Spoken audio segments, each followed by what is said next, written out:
Bueno, buenas tardes a todos. Muchas gracias por estar aquí. Bienvenidos a la presentación del libro Echarse a volar de Bert Tielemans. Me llamo Carlos Badosa y soy uno de los dos editores, junto con mi hermano Daniel, de la editorial Espacio Ronda. ¿Qué es Espacio Ronda? Pues es este local que, para los que no lo conozcáis, es un centro que abrió en 2008 y que tiene el planteamiento de ser ese punto de encuentro, de diálogo entre el arte, la cultura y la espiritualidad. Entonces, para este proyecto editorial, que empezó hace, bueno, el año que viene serán 3 años, pues es un poco el reflejo de ese interés, ¿no? de poner en diálogo el arte, la cultura y la espiritualidad. Y bueno, para nosotros es una alegría publicar este libro, al que, bueno, como está anunciado, pues le hemos concedido el primer premio de nuestro certamen de ensayo de espiritualidad. Un premio que, bueno, ahora mismo es modesto, ¿no? Pero para nosotros lleno de sentido. Porque creemos que hay una necesidad de libros, ¿no? que ocupen esos lugares de frontera y de diálogo, ¿no? entre el ensayo y la espiritualidad. Porque, bueno, no todos los ensayos son catálogos de espiritualidad, pero también hay muchos libros de espiritualidad que no serían catálogos de ensayos en el género, vamos a decir, dentro del género literario ensayo, ¿no? Y creemos que este libro que hoy presentamos, ¿no? pues es un ejemplar hermoso de esa intersección, ¿no? Y pues por eso estamos muy contentos de poder reconocerlo con este premio. Este libro tiene mucho de ensayo, es decir, ¿no? en el sentido en el que lo concibió Montaigne, ¿no?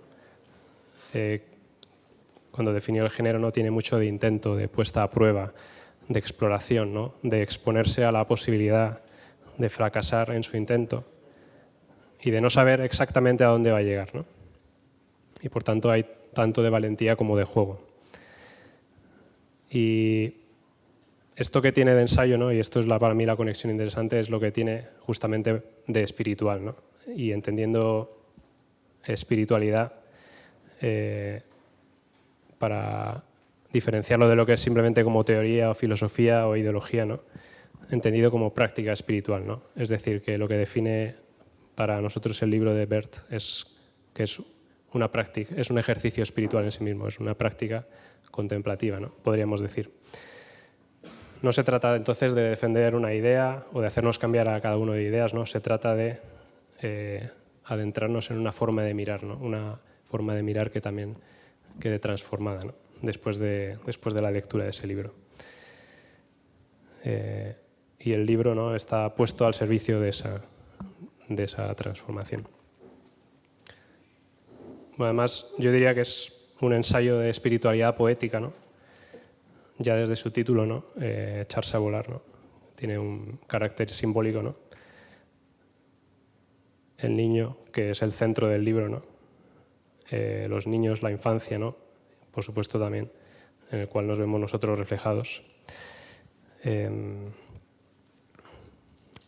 Y bueno, y tal vez en ese sentido, ¿no? todas las prácticas espirituales siempre tienen algo de poético, ¿no? La lectura de los textos sagrados, que son textos poéticos muchos, o los textos de los grandes místicos, que son también muchas veces poetas, ¿no? Y como poético, el libro no intenta como capturar el objeto, ¿no? mediante un concepto, un sistema de ideas, ¿no? No trata de apresar la realidad con la palabra, sino que la palabra apunte, ¿no? como el niño en la punta del cañón, hacia otra posibilidad, hacia otra manera de adentrarnos en este mundo, ¿no?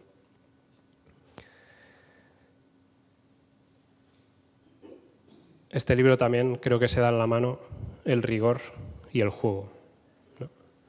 El rigor de la práctica contemplativa, ¿no? Acotar la mirada, ¿no? en el templum, ¿no? que es el espacio delimitado, ¿no? Y el desafío, ¿no? que cuenta en el libro de hacer un libro sobre una única fotografía, ¿no? Pero a la vez tiene mucho de juego, ¿no? Está abierto a las posibilidades inesperadas, ¿no? de lo que esa imagen evoca. Y esa síntesis, ¿no? entre rigor y juego es la que creo que se da en la infancia, ¿no? Es lo que apunta este libro, ¿no? Que nos jugamos mucho en aprender a cultivar esa mirada sobre la infancia, desde la infancia, ¿no? En nuestra capacidad de prestar atención a los detalles, a lo que es la vida. En un mundo en el que, bueno, que tiende como a distraernos constantemente, ¿no? A descentrar nuestra atención. Este libro es una llamada, ¿no? De atención a pon el foco, ¿no? Concéntrate, profundiza, ¿no? Es la invitación que yo creo que hace maravilloso este libro. Y bueno, no quiero extenderme mucho más. Espero que esta presentación sea también esa invitación a esta lectura y que la disfrutemos mucho. El programa, bueno, estará constituido por el diálogo entre Elisa Martín Ortega, que es escritora, poeta, profesora de la Universidad Autónoma, y el propio autor, que además nos intercalará esos diálogos con piezas de piano. Así que, bueno, muchas gracias a los dos y, bueno, quiero dar la bienvenida en primer lugar a Bert Alemans, que nos ofrecerá unas piezas al piano. Muchas gracias.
Bien, muchas gracias por haberme dado la oportunidad de estar aquí esta tarde con ellos y con todos vosotros, ¿no?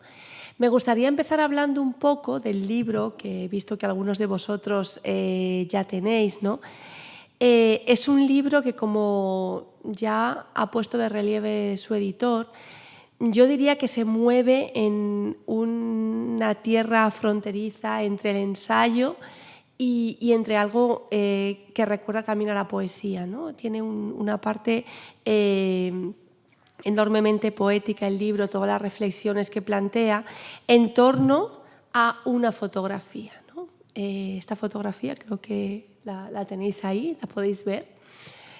Una fotografía que en un determinado momento sorprende, deslumbra a Bert y le lleva bueno, en un camino intelectual, a hacerse infinidad de preguntas, a explorar muchísimos temas, como vais a poder ver. Y realmente es sorprendente, ¿no? Cómo a partir de esta fotografía puede surgir todo lo que encontramos en el libro, ¿no? El libro está hecho de fragmentos y eso también es algo muy especial y que le da un carácter especial. Son fragmentos breves, todos con un título y todos también con una cita, ¿no? Y aquí también hay una cuestión de la que él mismo habla al final, luego, en el epílogo del libro, ¿no? En la cual expresa que al final todas estas citas y todos estos diálogos con diferentes autores son una manera de introducir la otredad en el texto, es decir, no solamente lo que él pueda pensar, sino también de dialogar con toda esa tradición y además autores muy diversos, ¿no? O sea, voy a citar a 4 o 5 solamente: Giorgio Agamben, Simone Weil, Giacometti, Saint-Exupéry. Tenemos autores de diferentes tradiciones, de diferentes disciplinas, ámbitos, ¿no? Y esto le da al libro una apertura intelectual muy grande, ¿no? Que también me gustaría destacar.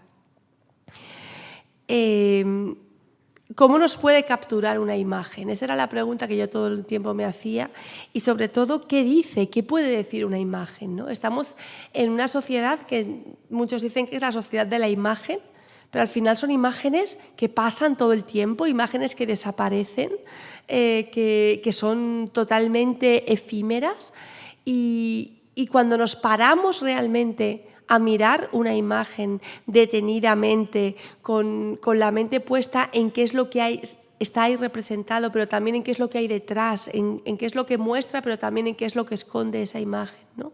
¿Qué nos encontramos entonces? Entonces, pienso que esta obra habla un poco de ese encuentro y desde ahí me gustaría que Bert leyera un fragmento del primer capítulo muy breve del libro que se llama Pequeña Alegría y que habla precisamente de su encuentro con esta imagen.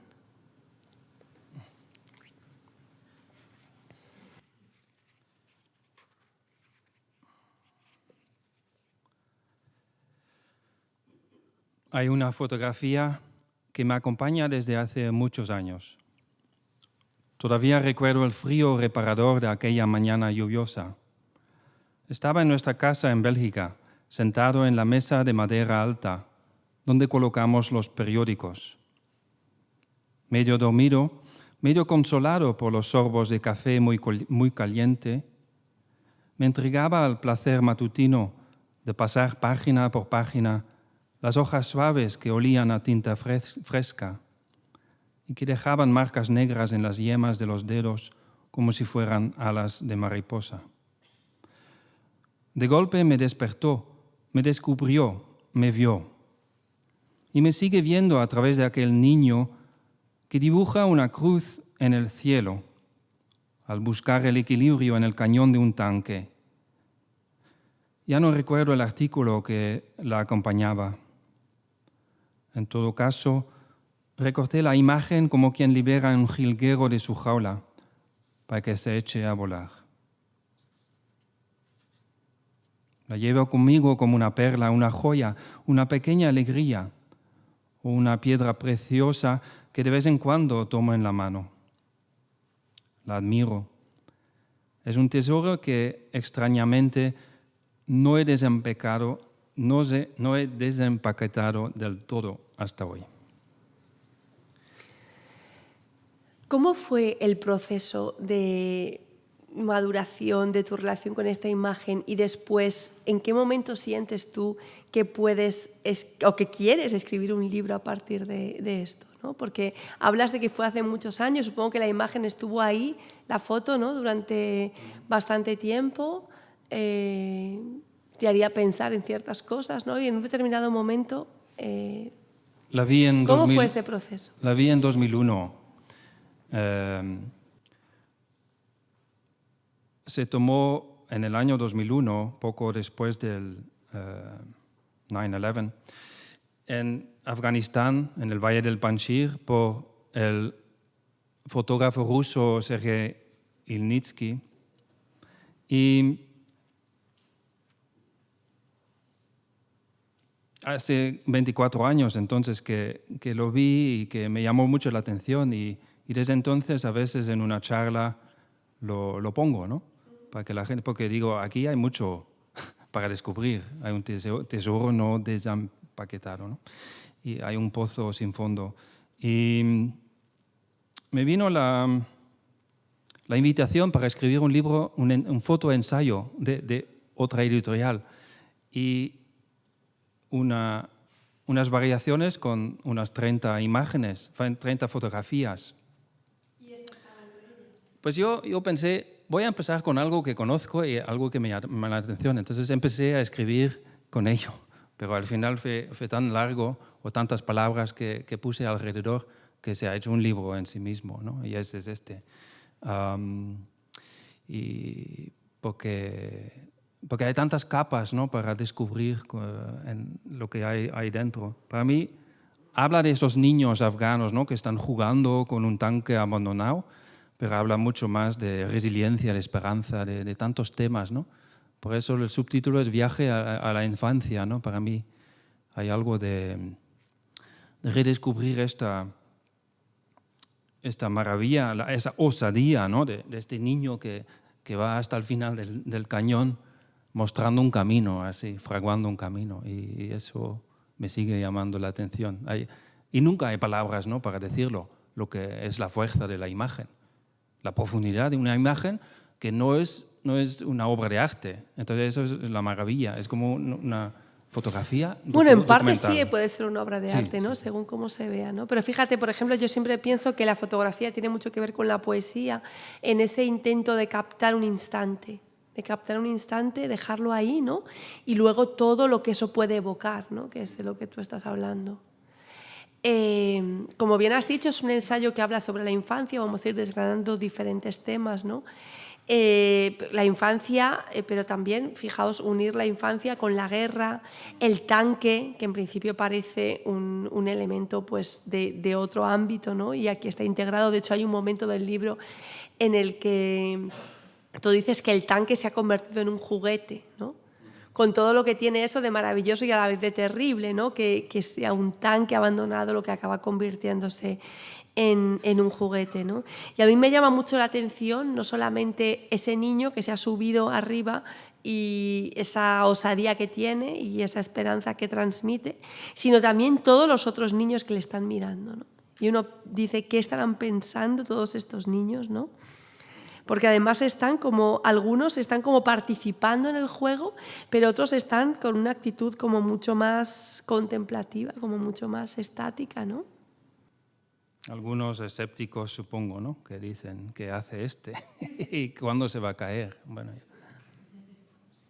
en esta fotografía está mirando al fotógrafo, ¿no? A nosotros. Y como has dicho, ¿no? En este mundo lleno de imágenes y pasamos y olvidamos. Y esta imagen ha sido bastante difícil reencontrar. Claro, bueno, sí, esta imagen nos cedió el fotógrafo mismo. Tú, ¿no? lo que tenías era un recorte de un periódico. Sí, eso es. Y la tenía. Bueno. Sí, ¿no? Es muy bonita esa idea, ¿no? Esa experiencia de ese encuentro con la imagen y cómo llevar una imagen durante tanto tiempo, pensar sobre ella, ¿no? Y como hemos dicho, pues cómo contrasta con esta práctica ahora, ¿no? De ir pasando una imagen detrás de otra, ¿no? Y cómo todas acaban perdiéndose. Pues si quieres pasamos al siguiente... El siguiente tema es más grave, más trágico, dramático, y tiene que ver con las guerras, ¿no? que siguen dándose hoy.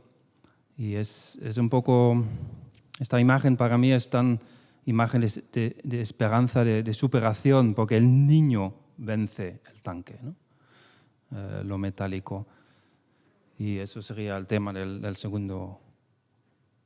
Hay un especialista de Afganistán que entra, que nos podría hablar de la situación de hoy.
Vamos a hablar ahora de la infancia y la guerra, ¿no? Dos realidades que no querríamos ver juntas, verdaderamente, ¿no? Pero que, por desgracia, pues coexisten y ahora mismo pues lo estamos viendo de una forma especialmente dramática en Gaza, como antes en Afganistán o en tantos otros lugares, ¿no?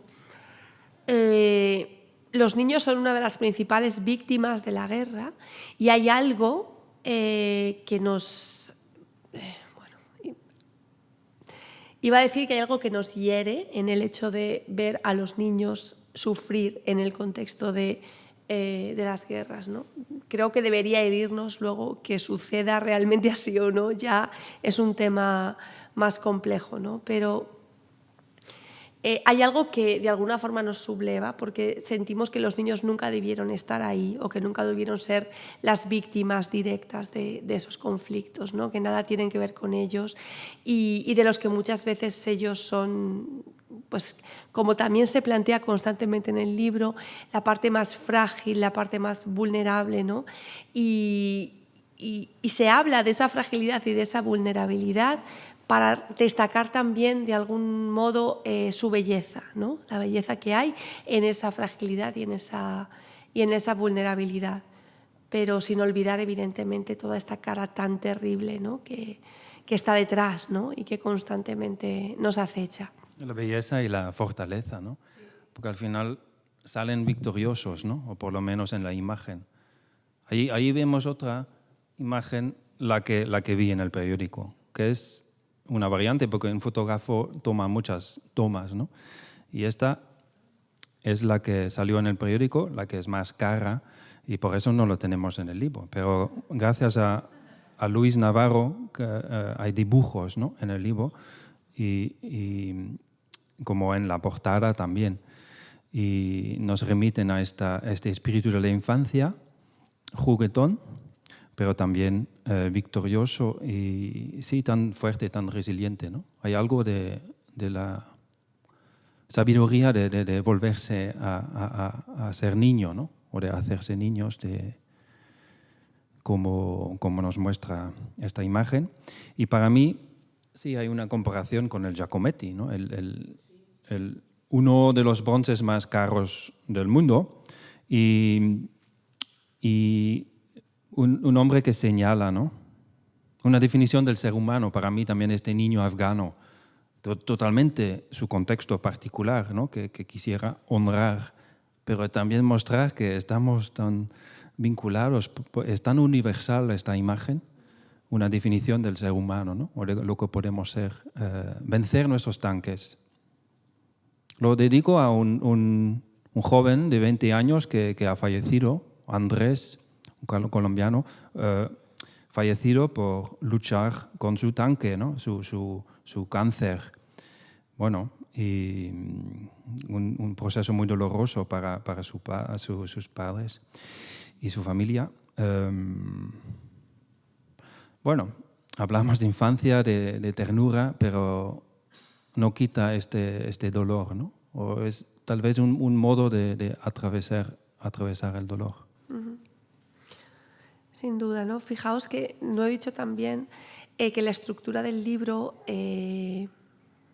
está muy trabada, ¿no? Es como que, por un lado, es fragmentario, pero los fragmentos se van hilando los unos a los otros. De hecho, en muchísimas ocasiones, la palabra o la imagen con la que termina un fragmento es justo la que da pie a que empiece el siguiente, ¿no?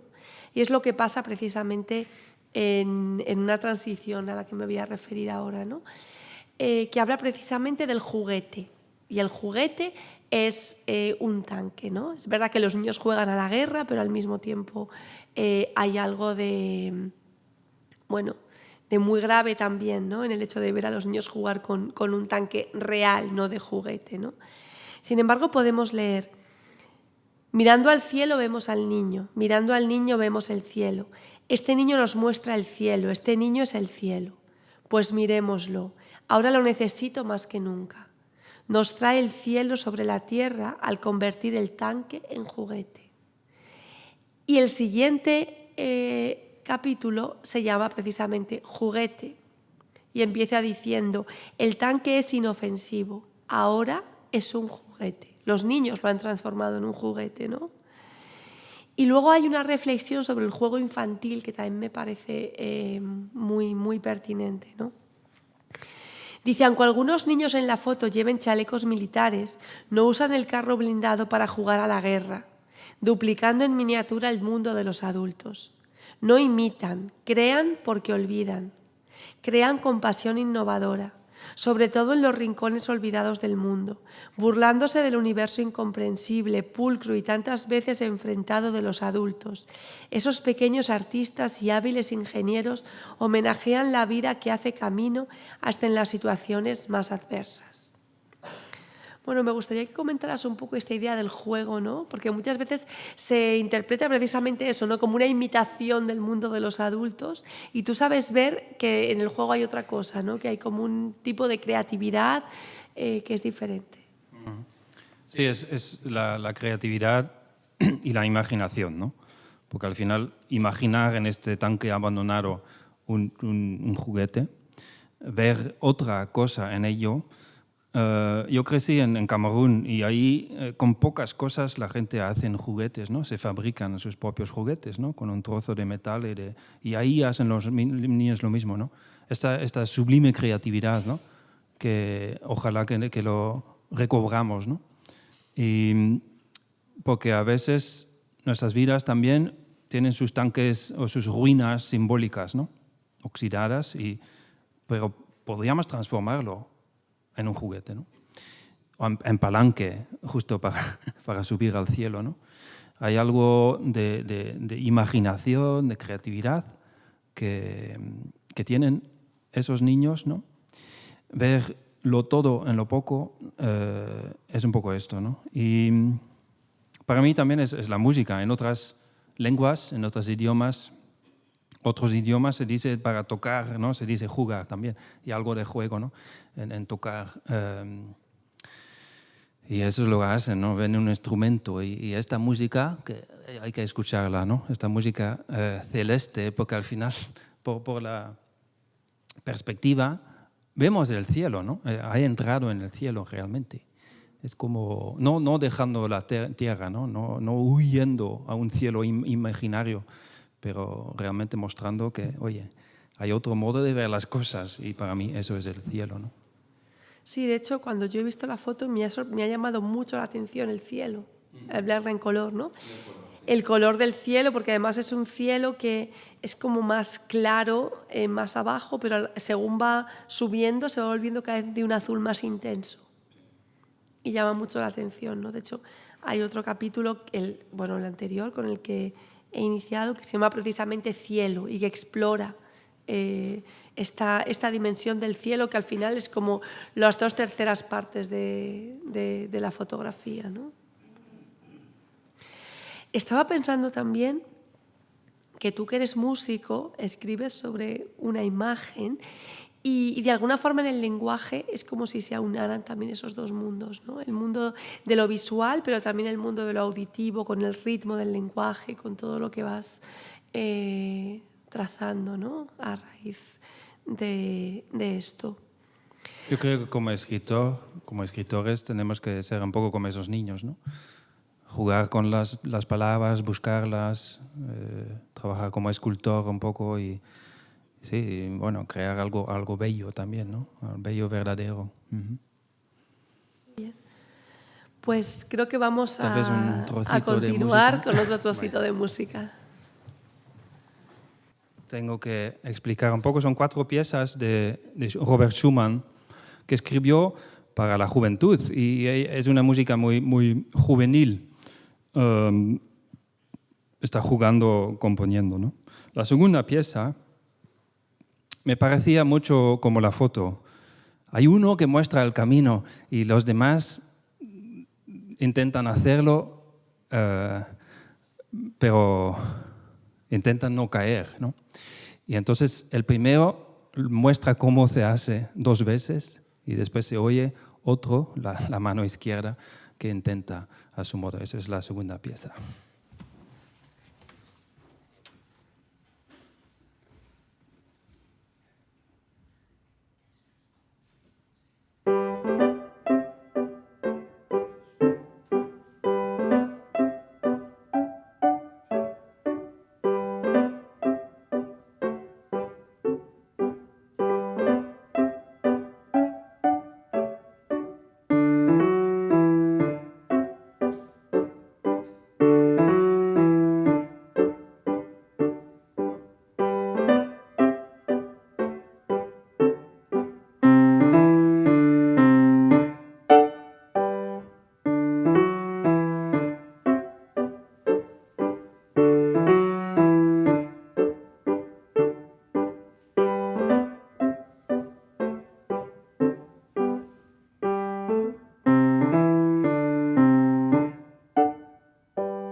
Seguimos hablando del juego, pero ahora me gustaría hacer referencia a otro capítulo que se denomina Levedad. Y hay, además, en el libro toda una serie de reflexiones que me han llamado muchísimo la atención y que quizá nos puedas decir algo sobre ellas, sobre el baile, por ejemplo, ¿no? ¿Qué representa el baile? Porque es verdad que al leerlo a mí me llamó muchísimo la atención, ¿no? Que encontraras precisamente esa metáfora del baile. Sí. Ahí cito, o me ayuda, ¿no? El filósofo italiano Agamben, que habla del baile como una inoperosidad, ¿no? de los gestos, ¿no? Los gestos son liberados de su utilidad, ¿no? En el baile. Y veo algo en el niño, ¿no? En su cañón. Claramente, bueno, tiene que trazar la cruz, ¿no? En el cielo para no caer, pero hay algo de paso de baile también. Y lo veo en esta hermosísima escultura, ¿no? De Rick Wouters, que homenajea a su mujer, lo llama la loca violencia, ¿no? Como la exuberancia, la hermosidad de esta desnudez, ¿no? de la inocencia, ¿no? de poder ocupar un espacio realmente así, ¿no? Y con esta dignidad, ¿no? y también vulnerabilidad. Hay algo en el baile, ¿no? Hay otra escultura, ¿no? de Giacometti, del hombre que invita al baile, ¿no? Que no es el que señala. Y la envidia que suscita el baile, porque en un determinado momento dices, yo no sé bailar, y es una cosa que yo tampoco sé bailar casi. Y le he oído a mucha gente, ¿no? En momentos en que ves bailar y tú te sientes como completamente incapaz, ¿no? Y la envidia que genera, o sea, esa sensación de qué maravilla, ¿no? Poder hacer eso. ¿Cómo ahora se debe de sentir uno? Sí, ahora algunos están esperando que viene una pareja, porque en otra presentación del libro lo hemos hecho con tangos y vinieron, entonces ahora la gente está esperando, oye, ¿cuándo vienen? Estaría muy bien, pero no. Sí. Pero nosotros no podemos bailar un tango. No, pero la envidia o realmente admirar y bueno, agradecer. Sí, hablo de envidia, sí, de admiración, sí. ¿No? La santa no envidia, como algo ¿no? Es otro libro. negativo, sí. Claro. Bueno, ahí cito a mi hermano y su mujer, ¿no? Que realmente bailan bien. Y se ve que cuando alguien hace algo que le gusta, bueno, se nota también, ¿no? No, y además, fíjate que el baile es algo innato. Todos los niños, alrededor del año y medio, al escuchar música, bailan. Es decir, hacen movimientos al ritmo de la música. Luego lo pueden seguir haciendo o no, pero hay una determinada fase del desarrollo en la cual el baile es algo que sucede en todos los niños. O sea, no es una cosa simplemente cultural aprendida, ¿no? Sino que ocurre como una parte del desarrollo de los niños. En este fragmento, Levedad, empiezas hablando un poco de la foto, ¿no? Y dices, puede que el fotógrafo oriundo de Mariúpol, que me llamó la atención además pensar que en 2001 le hizo esta foto y Mariúpol después ha sido una ciudad completamente arrasada por la guerra, ¿no? Hace 2 o 3 años, cuando comenzó la guerra de Ucrania. En su misión en la OTAN solo estuviera encargado de denunciar lo vetusto del material militar que la oposición antitalibán recibía de sus aliados. Pero el poder de la imagen, gracias a estos niños, va claramente más allá del mero mensaje sociopolítico. Existen bastantes fotografías, premiadas o no, que son variaciones sobre el mismo tema, niños jugando con tanques malogrados. Pero a mi modo de ver, ninguna consigue decir lo mismo con tanta profundidad y precisión. Porque les falta levedad, ligereza, el ingrediente necesario para hablar de la paradójica virtud de la esperanza cargada con todo el peso del mundo. ¿Qué es esta levedad, esta ligereza? ¿A qué te refieres? Bueno, en este niño también, yo escribo también desde mi fe, ¿no? Desde mi espiritualidad, desde mi fe en Jesucristo, ¿no? El niño de Dios, ¿no? El Hijo, que muestra ahí un camino, fraguando un camino en la tierra, ¿no? Mostrando un cielo posible, un reino de Dios, habló, y hay mucho, ¿no? de niño y nos invita a ser niños. Y esta levedad lo veo también reflejado en este niño afgano, ¿no? Una levedad que es más, sí, como lo dice mejor ahí el libro que tienes en las manos, es más de peso, ¿no? Que todo esta corrosión, ¿no? O corrosividad del tanque, ¿no? Ahí a sus pies está como victorioso, como un cazador sobre el tigre, ¿no? Y porque el tanque es pesado, el tanque sí. representa la algo, muerte, sí, lo ¿no? fijar o lo El estático. niño parece como casi pudiera echarse a volar. Esa es la vida, ¿no? Tan leve como una pluma. Bueno, ahí hablamos de la esperanza, porque Emily Dickinson dice que la esperanza es esta cosa con plumas, ¿no? The thing with feathers, que se pone y se echa a volar, ¿no? O nos echa a volar. Y nos anima. ¿Y qué es esto de la esperanza? Yo creo que es un libro sobre la esperanza también, ¿no? Y hay algo leve, hay algo frágil, ¿no? Esta niña, pero una virtud tan necesitada, ¿no? Bueno, yo lo necesito, pero yo creo que también el mundo hoy. Sí, hablas específicamente de esto, ¿no? En un diálogo que estableces además con el poeta polaco Adam Zagajewski, ¿no? Hay una cita introductoria a este fragmento que dice: hay que hacerse cargo de todo el peso del mundo y hacerlo ligero, soportable. Echarlo a la espalda como una mochila y ponerse en camino. Y tú al final escribes: nadie que no sea Dios puede, en su sano juicio, cargarse con todo el peso del mundo, aunque nos lo pida el poeta polaco Zagajewski. Es una tarea imposible. Ahora bien, este niño demuestra cómo se hace. Con el esfuerzo mínimo, pero la fuerza descomunal de una sonrisa, se hace cargo de todo el peso del tanque al subir hasta la punta del cañón. Lo hace ligero y soportable. Para él, nada es imposible. Más leve que una pluma, este niño se merece conquistar el mundo. Está hecho de la misma sustancia que sus sueños. Y a partir de aquí enlazas con el sueño, ¿no? Que abre además con una cita de Shakespeare: somos de la misma sustancia que los sueños. Y entonces la imagen se convierte en algo onírico, ¿no? Lo presento así para que veáis cómo el libro se va hilando, ¿no? Que es una cosa muy, muy bonita y muy sorprendente cómo consigues hacer eso. Sí, y creo que no ha terminado, pero bueno, ¿cuándo se termina un libro, no? Eso es lo difícil también. Bueno, se empieza una aventura y después uno intenta no caer en el intento. De la poesía se dice muchas veces que los poemas no se acaban, sino que se abandonan.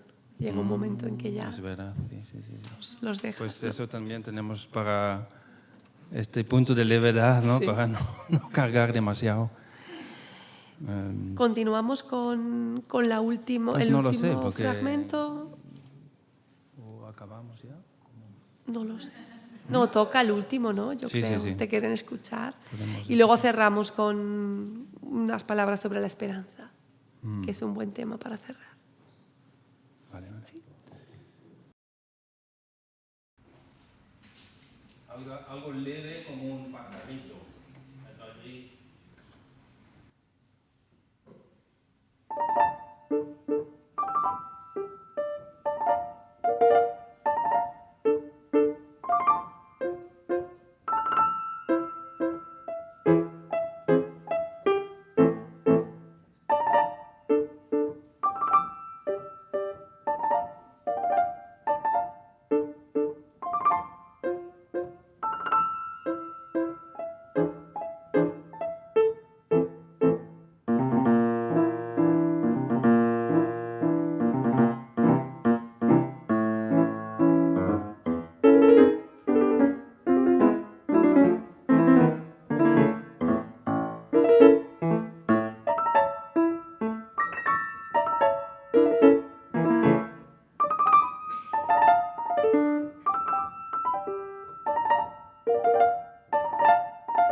Bueno, en el libro hay abundantes reflexiones acerca de la esperanza y el miedo, de toda una serie de cuestiones, pero no voy a ahondar en eso porque creo que es hora ya de que podamos dar paso al público también, si ustedes tienen preguntas o cuestiones que quieren plantear al autor, ¿no? Solamente me gustaría acabar leyendo un pequeño fragmento de el capítulo Mirada, que desde mi punto de vista es uno de los más hermosos del libro. Está precedido de una cita del poeta portugués Fernando Pessoa, que dice: «Soy del tamaño de lo que veo y no del tamaño de mi altura», que me parece una cosa verdaderamente sublime, ¿no? Lo que dice y lo enigmático que es también, ¿no? Muy enigmático. Voy a leer un párrafo y con esto concluimos y damos pie a que ustedes pueden participar también si quieren. La mirada del niño se ilumina por completo. Está visiblemente orgulloso por lograr su pequeña victoria. Su rostro cándido tiene el poder de hacerme su rehén, según la idea central de Levinas. Su rostro es una petición abierta a cuidarlo. En su rostro está la otredad en su esencia, a flor de piel. El rostro es lo más expresivo y a la vez lo más vulnerable del ser humano. Gracias.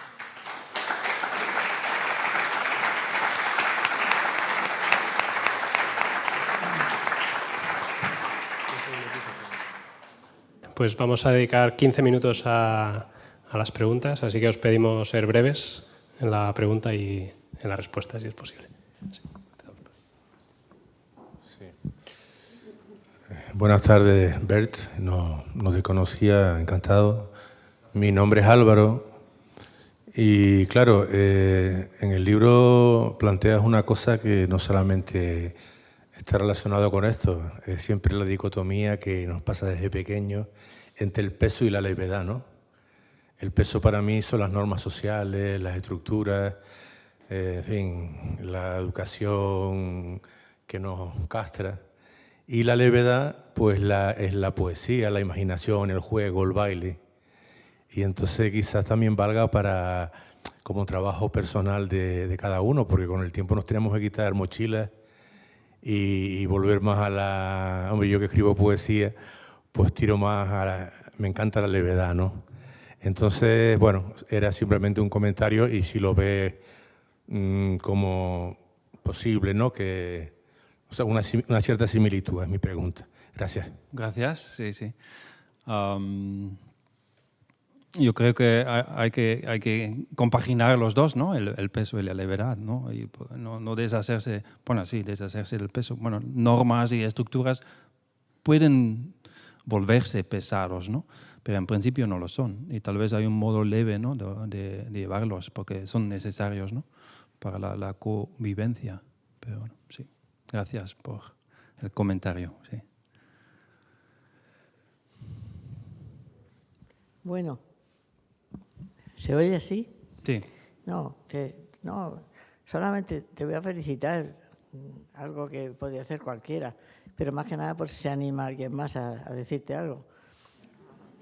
Tú realmente lo que me fascina de ver, y los que somos amigos tuyos y te conocemos es así, es que él, o sea, nos enseña a mirar cualquier cosa.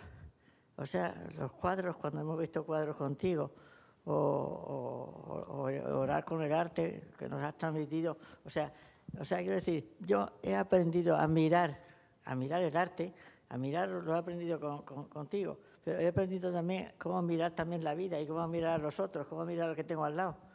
O sea, es una mirada, la mirada de ver es una mirada sublime de verdad, es un don que tienes. Y entonces, no sé, te felicito por ello, pero damos gracias a Dios todos de que estés aquí entre nosotros y que nos puedas transmitir, o sea, un horizonte para meternos en este libro con una gran ilusión.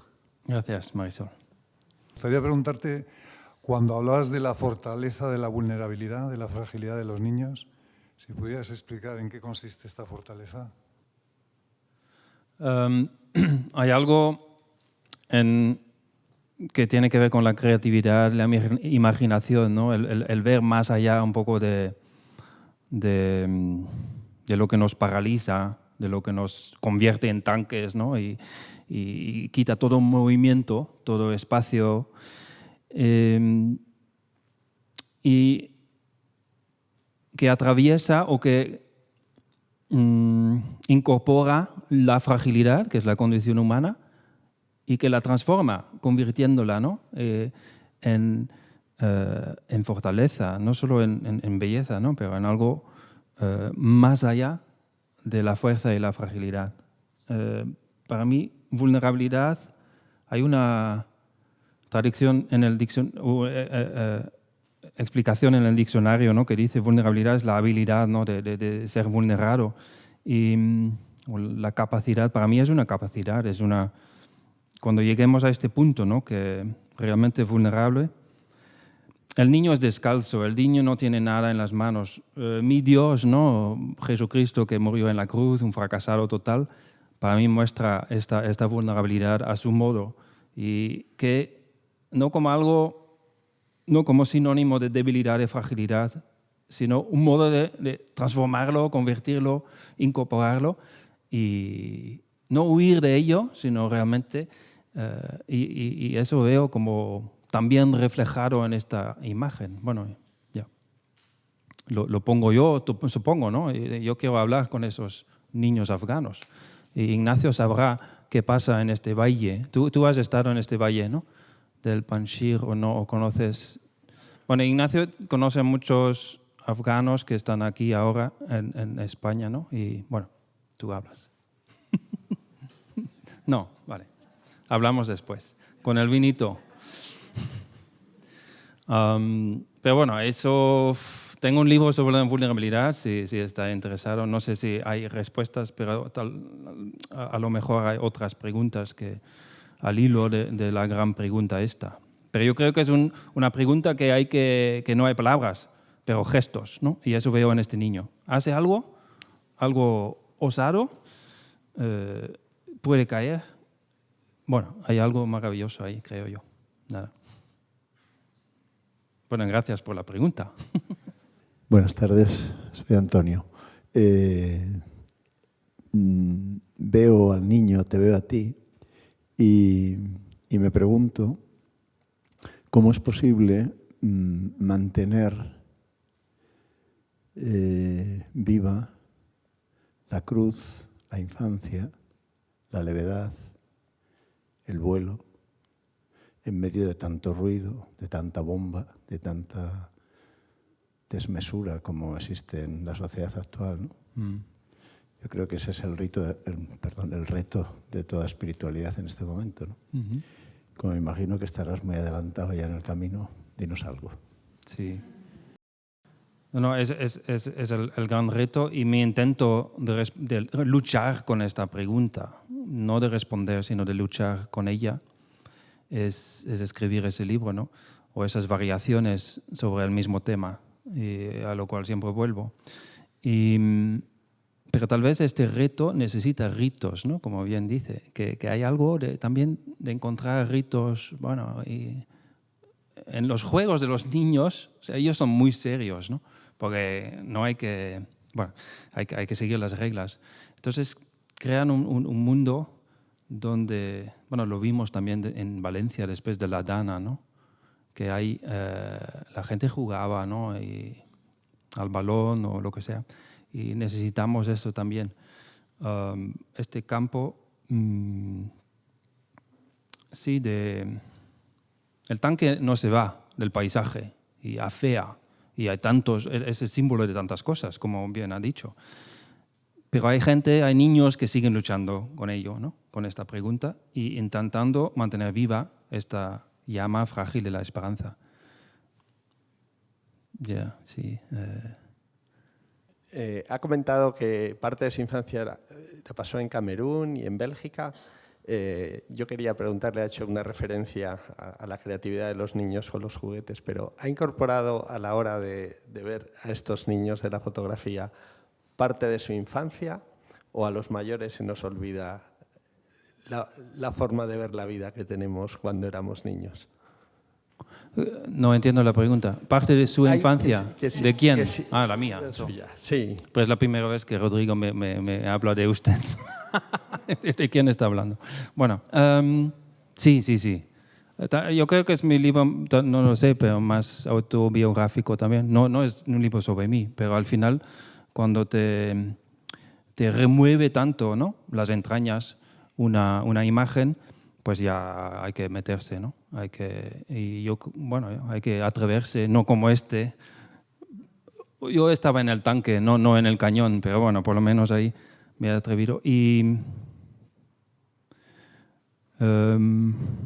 sí, porque creo que lo particular también es universal. Ahí es la condición humana, no sé. Y sí, ha sido como revisitar muchos lugares de mi infancia también. Y por eso ha sido un viaje, ¿no? El viaje a la infancia no es un viaje atrás, ¿no?, al pasado, sino un viaje hacia adelante. Para mí, infancia es el sinónimo de cielo, de eternidad, y a esta segunda infancia o segunda inocencia, como dice Paul Ricoeur. Pero es este viaje, ¿no?, que los poetas, bueno, Eloy Sánchez Rocío, uno de los primeros, ¿no?, que habla del pozo de su infancia, que es una maravilla. Entonces, alguna gente necesitan captar palabras al vuelo, ¿no?, para intentar decir lo que hay, ¿no?, en una imagen o una realidad, porque para mí es un icono, ¿no?, un icono de muchas cosas. Es un icono de verdad. No lo había pensado. Mira, un capítulo extra. Sí, pero es verdad que nunca está terminado. Y también, gracias por apuntarlo, es un libro en español, en vuestra lengua, ¿no? Y para mí, yo jugando, ¿no?, con las palabras, es un idioma muy, muy rico que tenéis y precioso. Y yo lo voy descubriendo así escribiendo, ¿no?, intentando escribir, y tengo ayudas, ¿no?, para ello. En primer lugar, Adelaide, ¿no?, Ade, que está en el Instituto Cervantes en Moscú. Y me ayuda mucho, ¿no?, a escribir de modo más o menos correcto.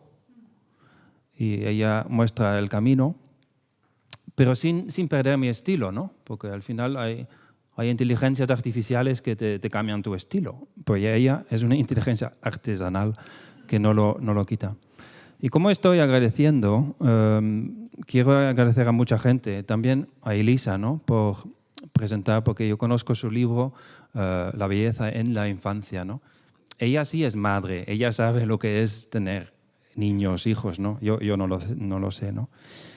Yo puedo verlo en una imagen y, bueno, anyway. Pero muchas gracias por haber aceptado esto y dialogado, ¿no?, conmigo, haber leído. Mucha gente que quisiera agradecer, la editorial, ¿no?, Carlos y Daniel por el premio que me regalan. Luis Navarro, ¿no?, por estas imágenes que nos llevan a la infancia también. Sobre todo, ¿no?, el fotógrafo, Sergei Ilnitsky. Y Javier de Juan, que me propuso o que me dio el reto de escribir un fotoensayo, ¿no? He escrito sobre obras de arte, pinturas, esculturas, pero nunca sobre fotografías de periódico. Y eso ha sido mi primer intento. Y lo agradezco, ¿no?, esta invitación para llegar a esto. Ahora he interrumpido a las preguntas, porque Silvia tenía una. Puede ser la última, de hecho. Sí. Primero la dificultad del tuteo, el ustedeo, porque yo hablo en francés con él y siempre digo vous, que es usted, pero voy a tutearte, si me lo permites. Tengo una curiosidad. Bueno, yo también estoy de acuerdo con Marisol, que es un privilegio conocerte y saber que estás ahí y que estás ahí siempre. Tengo una curiosidad viendo la fotografía. ¿Puedes hablarnos del resto de los niños? La niña de abajo que parece indiferente, los que están sujetando el cañón, que sabe Dios que piensan, pero que probablemente quieren ayudar, etcétera. El resto de los niños, los espectadores, los que miramos. Hay que leer el libro, ahí están. Sí, pero es verdad. Hay más miradas, ¿no? Ahora nos hemos concentrado para no alargar más, porque ya. Pero también quiero agradecer al prologuista, ¿no? Que habéis encontrado, maestro Denko, ¿no? Que viene de como otro mundo, otra espiritualidad, pero muy afín también, y ha sido muy hermoso lo que escribe. Me siento muy honrado con lo que escribe y me ha encantado esta oferta de la editorial Espacio Ronda de intentar escribir un libro de espiritualidad para un gran público, ¿no? Para que la gente no se siente como amenazado en un tanque, ahí como el espacio es muy reducido, ahí nos hablas de Jesús y bueno, ya sabemos que tú crees en Jesucristo, bueno, muy bien, pero intenta hacerlo, ¿no? Como este niño, y este reto me habéis dado y agradezco, y entonces espero que siga muchos autores en este camino, sí. Y gracias a vosotros de haber venido esta tarde. Y gracias a ti por la música. Sí, bueno, aquí tenía 2 piezas más, una rusa, una ucrania, porque el tanque será ruso, no sabemos, pero el fotógrafo es ruso, nacido en Ucrania. Bueno, ya sabemos lo que... Y esta realidad también está presente. Gracias a mi grupo de matrimonios, ¿no? Un grupo de Nazaret, porque ellos han traído un vino español, entonces para que disfrutemos un poco de ello. Bueno, hay tanta gente para agradecer. Esos niños, ¿no? ¿Qué pasa con ellos ahora, ¿no? 24 años después. Bueno. Sí, ¿verdad? Pero bueno, no quisiera tampoco escribir un libro sobre la guerra o un libro trágico, pero bueno, esta realidad es presente, ¿no? No sé si toco la pieza Ucrania o rusa o Ucrania. No. Aquí no es política. Las dos, ¿sí? ¿Tenéis tiempo? Y tal vez podéis ya tomar algo.